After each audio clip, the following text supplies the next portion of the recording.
Very useful discussions with them before the tripartite committee will come and submit their reports. Young people have been encouraged to identify and actively engage in non-profit ventures if they are to develop the society and economically empower themselves. This came up during a courtesy visit by the U.S. Government Exchange Alumni Association to the corporate headquarters of Channels Television here in Lagos, Nigeria. The association, which is an umbrella body that brings together 20 exchange programs sponsored by the United States government, outlined some of its forthcoming events aimed at empowering the youth in the country for national development. The strength of this nation is in our youth. The future of this nation is in our youth. And it's important that we reach out to them through some of the programs our members undertake to see how we can empower and prepare them to begin to take responsibility. I want to encourage the youth because it's important that, it's not just what Nigeria can do for you, but what individually we can also contribute to uplift our society. So it's important that as young people, empower yourself with skills, with knowledge, have insight and understanding of, and identify areas, especially areas that are non-profit, you can undertake to be able to support, the society. From my own experience, non-profit will always lead to profit. Non-profit will always lead to profit in the sense that you engage socially in, supporting the society, supporting the younger people, the youth, the elderly. As you do this, you find that, you're able to, exhibit knowledge and skills, and you'll be identified. The Ogun State Governor, Ibikunle Amosu, has asked the people of the state to sustain their cordial relationship with his administration for the successful completion of his programs for the state. He made a call in Abeokuta, the state capital, during the town hall meeting with citizens on the 2019 budget, asking for their continued support as the administration enters its twilight. Participants at the event laud Governor Amosu for his doggedness and development drive in the last 7.5 years. The Nigerian economy is out of recession. What is urgently needed now is to accelerate growth, especially in its non-oil sector. As a major industrial hub in Nigeria, Ogun State plays a critical role in this regard. And positioning the state for this role is the crux of this town hall meeting on Ogun State budget for 2019. Royal fathers, traders, civil and public servants, labor and trade unions, students, technicians and artisans are all in attendance at the June 12 Cultural Center, Kuto, in Abeokuta, the state capital. The Gateway State is a microcosm of Nigeria's non-oil economy. It is the nation's industrial hub with a critical manufacturing base that still has tremendous growth potential as it expands further and stimulates the development of supporting value chains. Most of the meeting is interactive as participants take turns to praise the Amosu administration for its performance over the last 7.5 years. Concerns are also raised about environmental issues. At the end of the day, Governor Amosu makes it clear that beyond the physical infrastructure, he'd like to be remembered for leaving behind a system that works. Over the past 7.5 years, our administration has deployed the resources of the state to help create a conducive and business-friendly environment that has encouraged private investment, both local and foreign. To do business in Ogun State, this has changed the status of our dear state from a hitherto economic backwater to become an industrial destination of choice. As at the last count, we have been able to attract over 150 new industries who have individually invested between a minimum of 200 million and in excess of 2 billion in some instances. Invariably, the budget town hall meeting is the last to be conducted by the current administration in Ogun State.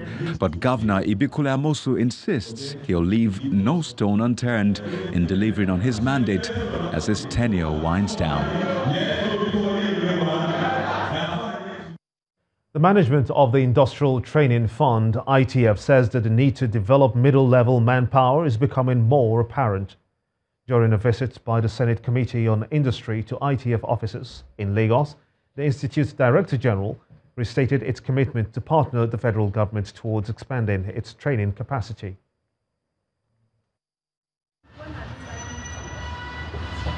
Members of the Senate Committee on Industry arrived at the area office of the Industrial Training Fund at Oregun in Ikeja. Here present, distinguished senators. After a brief discussion, they are conducted around the premises where training in automobile solutions, refrigeration and other industrial skills is taking place at the Industrial Skills Training Center. Renovation is also taking place. The next stop is Oba Akran, where the office block as well as the Hospitality and Tourism Institute is being built to make way for expansion of training facilities at the Oregun branch. This 9-story structure is the Buhari area office at Lagos Island. It has spaces for offices, parking and living accommodation. The chairman of the Senate Committee and his team seem satisfied with the progress of work and utilization of funds in the different area offices. The quality of this job is of international standard. We have also seen other area offices, the training centers, the rooms, or the training rooms they have put in place. The first project we went to, it is meant to provide more laboratories, more workshops, and we train products of the Technical Skills Development Project, which is a pet program of the ITF and NECA. NECA is the umbrella body of the organized private sector. And also the federal government's N-Power program takes place there. According to the Director General of ITF, the Buhari project started in 2007 with a budget of about 860 million naira, but was abandoned along the way. The cost has been reviewed to about 1.2 million naira. Construction is 75% complete, and the building should be ready in February 2019. Let's quickly shift our gears now, shall we, to business news with Kayode Okikiolu.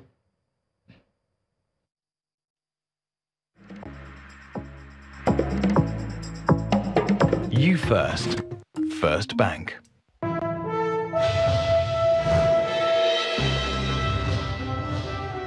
Thank you, Gimba, and you're welcome to Business News.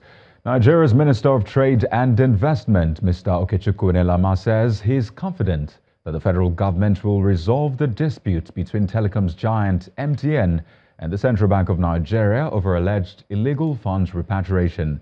The minister told Reuters that the government is talking to all parties involved and seeks to end the disagreement soon to boost investor confidence. He explains that investors had welcomed the government's feedback on the dispute after officials met fund managers on the sidelines of the United Nations Summit in New York last month. In the meantime, the case between the South African telecoms giant and the Central Bank of Nigeria is due to be heard in a Lagos court on October the 30th, while a hearing over tax arrears from the Attorney General is scheduled at the same court on November the 8th. The National Association of Chambers of Commerce, Mines and Agriculture is encouraging more Nigerians to embrace farming given the various interventions of government. President of the Chamber, Mrs. Alaba Lawson, confirmed that the initiatives have helped in meeting some best practices as the group rolls out some programs to mark the achievements. We are aware that government has already put in place several strategies and incentives to incentivize agribusiness, such as the anchor borrower schemes, tax rebate, tax holidays, and concession for processors and exporters, and so many others.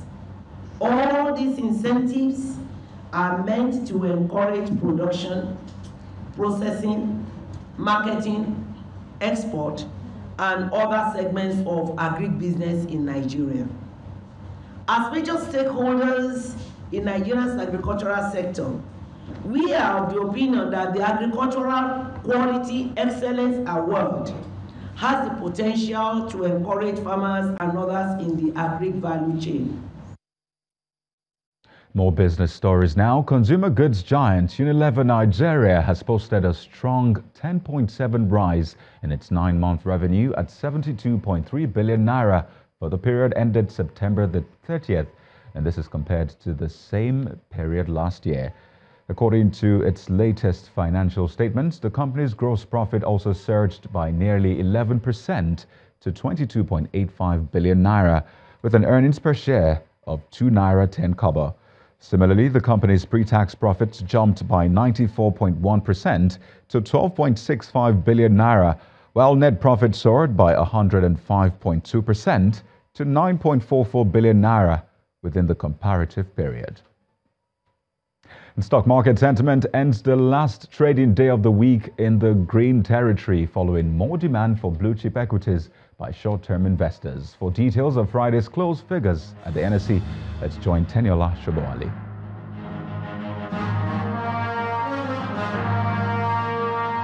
Hello and welcome to the Stock Market Report. Friday's session at the Nigerian Stock Exchange ends the 4th trading week of October with a further 1.11% rise, driven by more price advance from key value equities. The market's positive performance was particularly boosted by bargain hunting for the shares of Dangote Cement, which pushed the industrial goods sector up by 2.64% and supported by the banking and the oil and gas sector. Despite a negative margin on the price, gains by 13 advances, led by First Aluminium, contributed 132 billion to the market's total value, in contrast to profit-taking recorded by UPDC Real Estate Investment Trust and 22 others. In contrast to Thursday's session, total volume of shares traded for the day lowered by 69.13 million units to about 280 million shares, largely contributed by the shares of Sterling Bank. And that's the Stock Market Report. I'm Teniola Shoboale. Thank you, Teniola. Well, after a volatile session, U.S. stock market ends Friday's trading session with huge sell-off across board as disappointing earnings from key tech companies overshadow strong economic data. Well, let's take a look at global figures.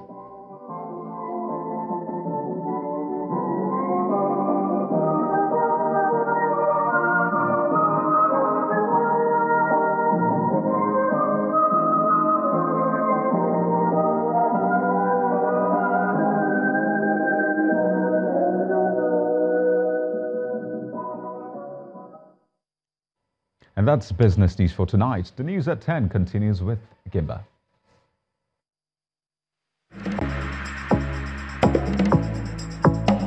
You First. First Bank. Still ahead on the news at 10, World Football Governing Body FIFA raises prize money for the Women's World Cup to $30 million from $15 million, starting with next year's edition in France. That's on Sports News. Stay with us.